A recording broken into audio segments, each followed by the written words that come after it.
Bueno, muchas gracias por la invitación. Para mí es un gusto venir a Colombia, especialmente a contribuir con eventos como este. Yo les voy a dar una revisión, aspectos muy generales de cáncer de seno. Entonces vamos a tocar muchos temas y los aspectos más controversiales en este momento en cáncer de seno en los Estados Unidos. Estos son algunos de los temas que vamos a cubrir. ¿Cuál es el problema? Tamizaje, prevención, diagnóstico, algunos de los temas de cirugía, radiación, la terapia sistémica, enfermedad avanzada, perfil genómico, calidad de vida, los componentes de un programa de cáncer de seno. Hemos ya visto mucho de la epidemiología, de los números. Estos son números de Estados Unidos, lo que se cree que pasó en el 2008. Hubo más o menos 215.000 casos diagnosticados de cáncer de seno en el país, 40.000 muertes se ven cada año. Cuando hay 200.000 casos de mujeres, se diagnostican casi 2.000 casos en hombres con cáncer de seno y 470 hombres mueren por cáncer de seno cada año. Hay más de 2 millones de mujeres que son sobrevivientes de cáncer de seno en el país en este momento. La probabilidad de desarrollar cáncer, ya se ha hablado mucho de esto. El riesgo de desarrollar cáncer en general en los Estados Unidos es 1 en 3. Cualquier tipo de cáncer, que es supremamente alto. Pero, como ya lo vimos antes, el riesgo de cáncer de seno es 1 en 7 o 1 en 8, dicen otros números. En cuanto a casos en Estados Unidos, el más común es el cáncer de seno, que es el 26% de los cánceres de mujeres, y el segundo es el cáncer de pulmón, que es supremamente distinto a lo que se ve aquí en Colombia, que más que todo es cuello uterino y estómago. Pero en Estados Unidos sigue siendo seno. Y en cuanto a mortalidad, más mujeres en Estados Unidos mueren de cáncer de pulmón que de cáncer de seno, pero cáncer de seno sigue siendo el número 2. Lo importante y que lo alegra a uno es que la mortalidad por cáncer de seno continúa disminuyendo en los países desarrollados y espero que sea lo mismo en Colombia. Empezó a disminuir continuamente desde 1990 con nuevas terapias biológicas, más prevención, más tamizaje. La incidencia disminuyó en un 6% entre el 2002 y el 2003, se estabilizó más en el 2004. Hay reportes de que cuando se paró de dar la terapia hormonal, de reemplazo hormonal en muchas mujeres, también hubo una disminución significativa de cáncer de seno. Cuando el cáncer se diagnostica temprano, la sobrevida es muy alta. Entonces, eso es lo más importante y tal vez el mensaje del diagnóstico temprano hace que la sobrevida a 5 años sea más del 95%. Y solamente 6% de pacientes tienen enfermedad avanzada, metástasis, en el momento de diagnóstico, que veo que los números que mostraron de Colombia es un 10% de mujeres se diagnostican con metástasis, entonces están relativamente cercanos los números. Voy a hablar un poquito de los factores de riesgo, aunque ya el doctor Erazo los cubrió el tema en una presentación excelente. Pero vamos a ver qué es lo que hace que esa mujer empiece con un tejido normal a pasar un carcinoma in situ, a un carcinoma invasivo y después a metástasis, qué es lo que hace todos los procesos que me llevan hasta cáncer. Se ha hablado mucho del riesgo, de lo que genera, de la ansiedad de la paciente, y es muy interesante ver lo que la paciente o la mujer cree que es su riesgo de cáncer de seno.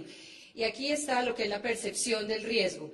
40%, las mujeres creen que en el 40% de los casos va a ser cáncer de seno, cuando en realidad el riesgo actual de cáncer de seno es solamente un 4%. Entonces nos preocupamos más de lo que realmente el riesgo es, pero de todas maneras es importante preocuparnos hasta cierto punto para que haya más detección temprana y más tamizaje.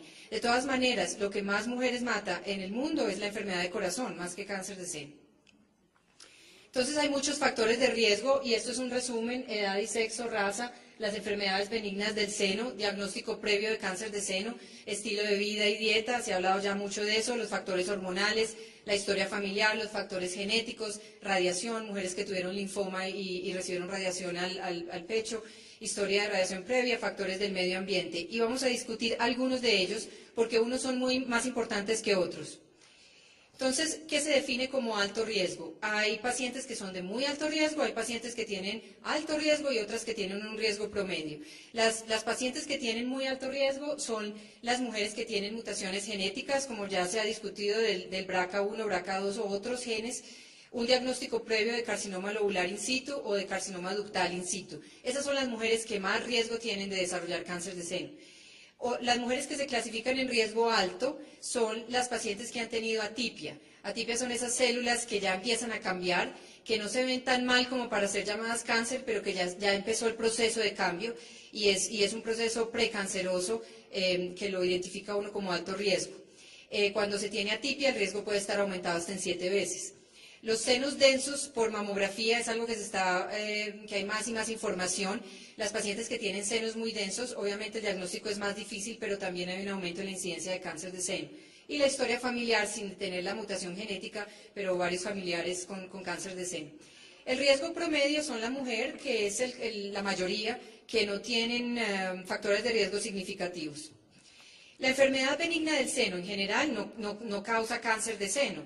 La lesión es lo que se llaman las lesiones no proliferativas. Una lesión no proliferativa, como se hablaba antes del fibroadenoma, de los cambios fibroquísticos del seno, de los papilomas solitarios, esos no aumentan el riesgo de cáncer de seno. Pero cuando ya empezamos a ver más lesiones, no solamente una lesión única, pero ya varias lesiones, el riesgo empieza a aumentar un poco. Y lo que son las lesiones proliferativas sin atipia pueden aumentar el riesgo hasta en 2 veces. Y esos son los fibroadenomas complejos, la hiperplasia florida, la adenosis esclerosante, papilomas intraductales. Entonces esto es un diagnóstico puramente de patología, pero que puede aumentar el riesgo hasta en 2 veces. Y ya cuando hay atipia, esas células que ya empiezan a cambiar, dirigiéndose en el camino hacia cáncer, el riesgo sube de 4 a 6 veces, que son la hiperplasia lobular atípica y la hiperplasia ductal atípica. Esto es una gráfica de cómo la densidad del seno aumenta el riesgo de cáncer de seno. Entonces vemos aquí la primera, sí proyecta bien, la primera es un seno con mucha grasa y el riesgo relativo está en 1. Pero cuando vemos que el seno empieza a aumentar en densidad, por ejemplo, esto es un seno supremamente denso, más del 75% del seno es denso, el riesgo de cáncer de seno puede aumentar hasta en 5 veces. Entonces, esto es algo que le estamos poniendo atención y que los radiólogos están reportando qué tanta densidad en el seno hay para saber si ese paciente se clasifica en alto riesgo o riesgo moderado.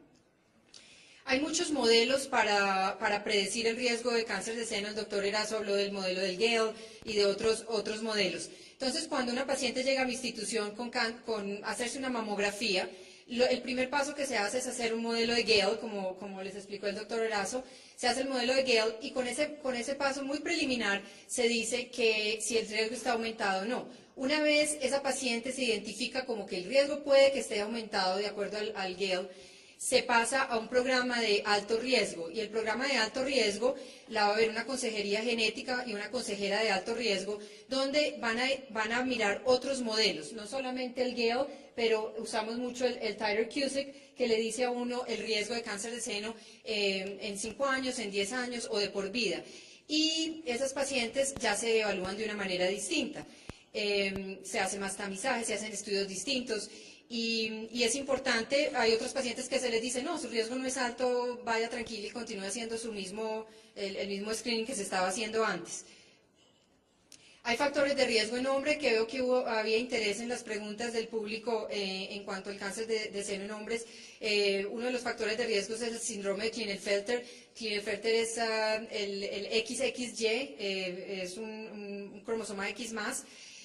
Hay otras patologías testiculares y hepáticas que pueden aumentar el riesgo de cáncer de seno en los hombres, la historia familiar de cáncer de seno y las mutaciones del BRCA, especialmente del BRCA2, son los factores principales que aumentan el riesgo en los hombres.